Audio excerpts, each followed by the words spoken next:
Good morning, Peter here. This month in our video devotionals, we're thinking a little bit about those practices and habits and disciplines of faith that help us grow and be nurtured in our relationship with God. You may want to think for a moment about what habits and practices you've embraced over the years that have helped you grow in your faith.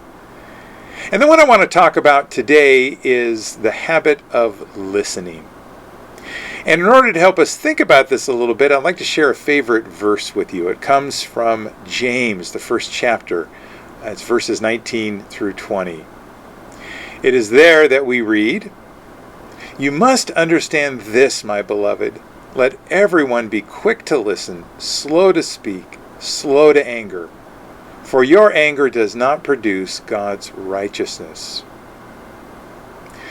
What I love about this passage is that the author starts out by addressing us as beloved. And that's a term of endearment. So what he's about to share with us in the following bit of advice is really something that comes from his heart, and it's very important.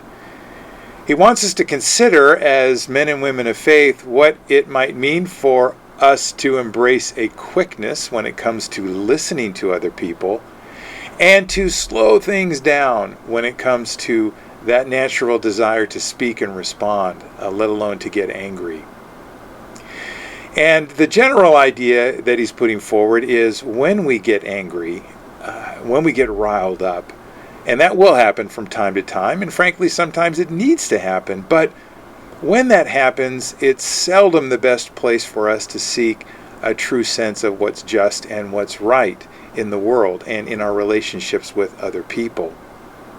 He encourages us instead to genuinely practice the art of listening carefully to what others have to say, to really attempt to hear and understand what they're saying.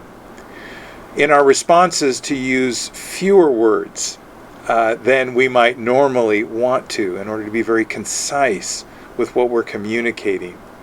To disagree with others, because that is going to happen, but to be very careful with regard to how we do that.